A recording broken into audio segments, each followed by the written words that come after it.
Okay, Megan, sometimes we just need to shake things up. And some of the more Socratic methods that are question after question or multi-month, multi-quarter, multi-year are just not going to do it. So if I need a method or an exercise that takes less than 10 minutes, has a wild and crazy outcome and really shakes things up, I oftentimes resort to the crazy 8s. Yep. Okay, so tell us a little bit about the power of time-bound, spontaneous, just get it out of your head, crazy 8s method. Adam, have you ever had writer's block? Yes, all the time, including this minute. When I have writer's block, a method that I use for myself, very similar to crazy 8s, is that I just sit down and try to get all of the ideas I have in my head out on paper, right? I just kind of type rapidly as fast as I can, and eventually I get to something that I want to write about, or I get to a good place, right?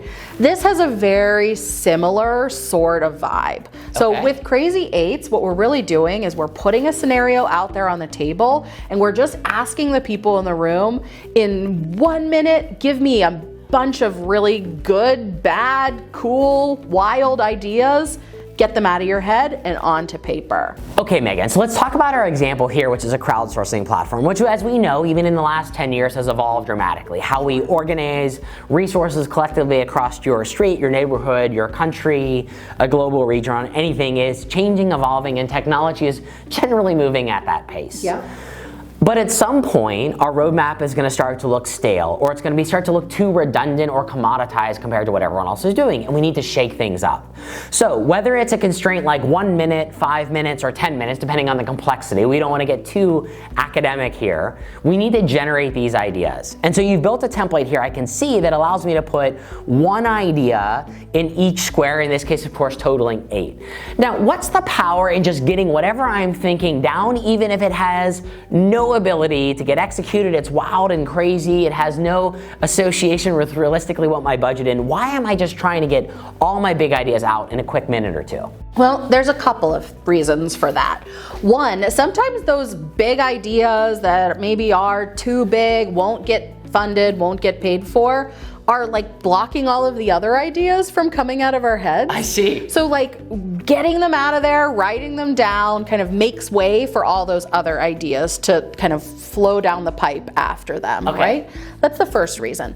The second reason is that we actually don't know if that idea is too big. Maybe we think it's too big, but we get it out there on paper, we get it in the room, we start to talk about it, and maybe we find a way to carve out a piece of that to make it work. Or maybe an executive shows up and says, hey, my team actually has the dollars to support that idea. So our sort of bias that the idea is too big really isn't helpful in making that idea or an idea like it or another idea come to life. See, it's interesting. I have the opposite problem, which sometimes I'll think of 2 or 3 things that I anchor on, and I actually need to be forced and pushed through the first couple of ideas I have, even if it's messy, because the faster I go and the less prepared I am in some cases in these crazy 8 examples, the more likely it is that I'm either going to pull something that was in my subconscious to my conscious, or I'm going to combine or derive something real time or near time that I otherwise wouldn't have thought of if I wasn't forced to get it out of my head. Yeah, momentum is a real factor when it comes to thinking, right? Sometimes we have to just start thinking and thinking quickly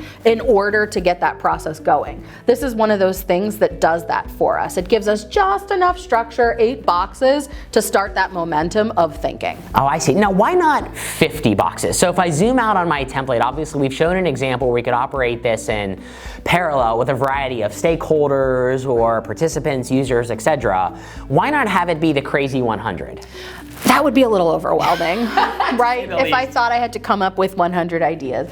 8 seems to be a number that people can be comfortable with, can sort of get the ideas out there, and it's not so many that it's overwhelming. I see. Okay, so this is enough that I can see it as a possibility, but not so many that I feel like I'm going to fail before I start and I get that paralysis phase where I just don't even execute. Right, and in 10 minutes, 1 minute, 5 minutes, we can have 8 ideas for each participant in the room, which could actually get us to numbers like 80 or 100 if we're really trying. Yep. Well said. Okay, now is this only for brand new ideas, or can I also apply this to improve existing products or services? Sure. So the scenario could be like, how might we improve product A that we're already working on, that we've already got out in the world, and maybe the thinking then becomes about improving that thing rather than like, what might we create next year? Yeah, well said, Megan. So no matter if you are using a new age experience like a Miro template, or you have an old playing card that you really pull out, the point that Megan and I want to help you realize is, lots of these methods are just to mix things up. If you always explore a problem